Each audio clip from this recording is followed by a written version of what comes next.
Introduction to Statistics, Chapter 3, Numerically Summarizing Data. Section 3.3 measures a central tendency and dispersion from group data.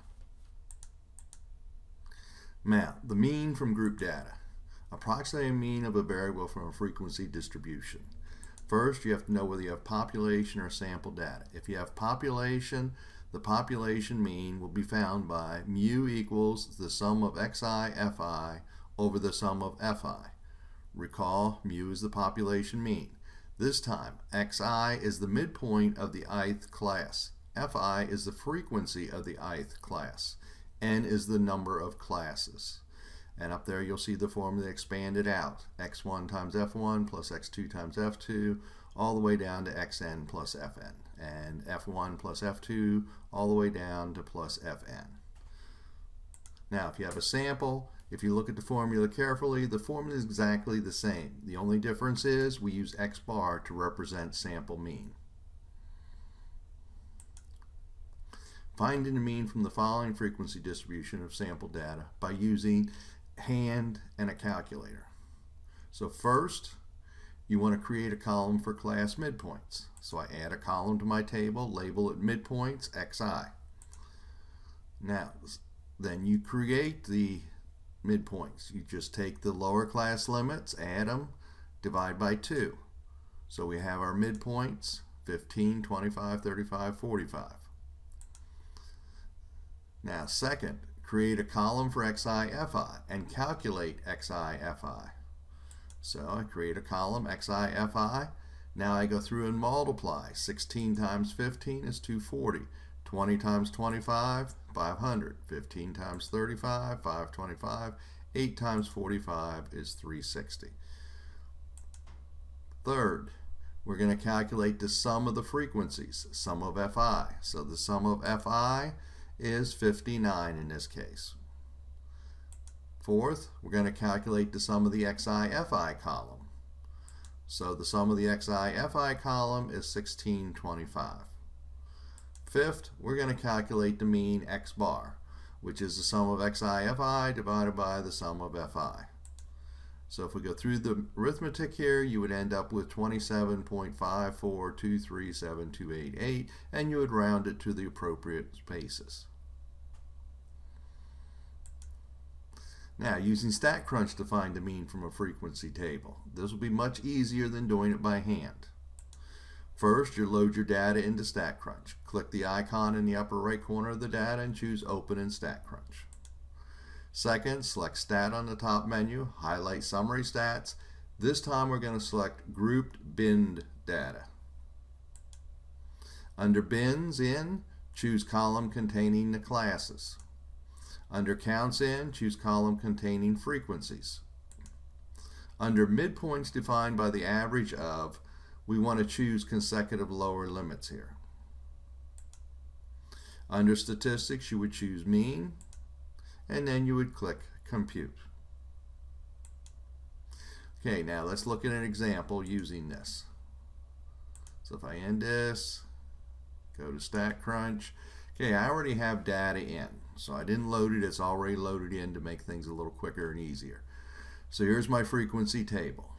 So I'd go under Stat, Summary Stats, go down to Binned or Grouped Data. Now, where it says Bins in, select Age, because that's where my classes are. Counts in, select the frequency column. Where it says Midpoints defined by the average of, click Consecutive Lower Limits. And down in Statistics, we're going to click Mean. Now click Compute, and here is the mean for our frequency distribution, 42.427536. And that's how you would use StatCrunch. All right, going back to the PowerPoint. Weighted mean. The weighted mean x bar sub w of a variable is found by multiplying each value of the variable by its corresponding weight and adding these products and dividing this sum by the sum of the weights. So x bar sub w is equal to the sum of wi xi divided by the sum of wi, where X bar W is the weighted mean, W sub I is the weight of the ith observation, X sub I is the value of the ith observation, N is the number of observations. And you can see I expanded it out. W1 X1 plus W2 X2 all the way down to Wn Xn. And then we add up the weights, W1 plus W2 plus all the way down to Wn. Now, calculating your GPA is a great example of a weighted mean. Suppose you just completed your first semester of college with an A in a 3-credit stats course, an A in a 3-credit psychology course, a C in a 3-credit English course, a B in a 4-credit biology course, and an A in a 2-credit computer course. What is your GPA? Now, we're going to let the credit of each course represent the weights, and the value associated with each letter grade be the values. We weight in A with 4, B equals 3, C is 2. So your GPA is going to be the sum of the weights times the values divided by the sum of the weights. So the weights are going to be the credits. So the first course was a 3-credit course, you got an A. So the value would be 4. The second course was psychology, 3 credits, so the weight is 3. You got an A, so that would be a 4. The third course was an English course, 3 credit, so 3 is a weight, but you only got a C in this course, so the value is 2. Plus your biology course, which was a 4-credit course, you got a B, which would be a value of 3. Your last course was a computer science course, 2 credits, so the weight is 2, with a value of 4.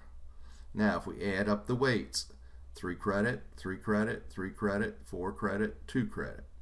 We go through, do all the math, you would end up with a 3.33333 GPA. And of course that would be rounded off. So here's an example of GPA and a weighted mean. Standard deviation from group data. Using StatCrunch to find the standard deviation from a frequency table. I'm not even going to discuss the formula because we're going to use StatCrunch for this. Much easier than the formula. So you load your data into StatCrunch. You select Stats, Summary Stats, and again pick Group Bin Data. Under the bins in, choose the column containing the classes. Under counts in, choose column containing frequencies. Under midpoints defined by the average of, choose consecutive lower limits. Same thing we did for the mean. Now, number 6, under statistics. Now you got 2 options here. First, you could choose standard deviation if you are looking for the sample standard deviation. Or you could choose unadjusted standard deviation if you are looking for a population standard deviation. And then you would click compute. So let's look at our example that we had in StatCrunch.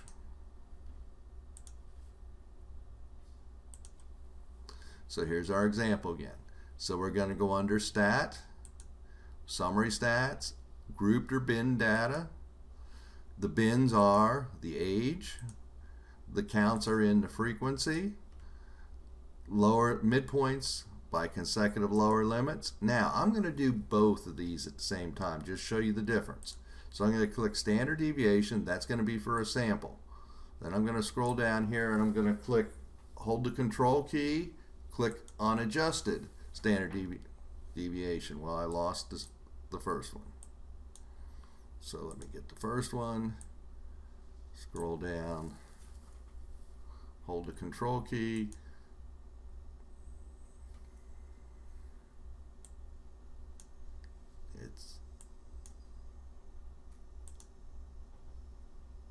it's not allowing me to get both right now for some reason. Let me try it one more time. There, got it. Alright, then we'd hit compute. So here are, the first column here would be your standard deviation for a sample. This would be your standard deviation for population. You see they are very close, but there's a little difference. So you need to understand which one they're asking you for, whether they're asking you for the sample or the population.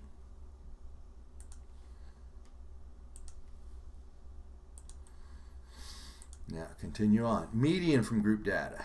Again, we're going to use StatCrunch to find a median from a frequency table.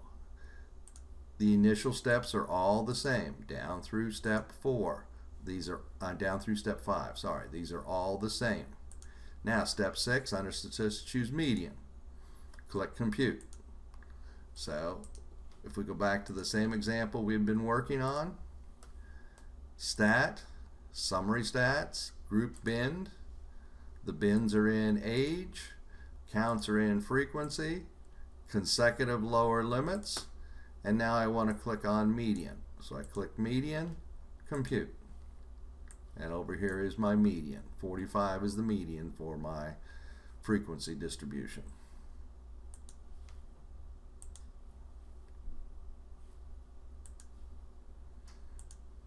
And this is the end of section 3.3.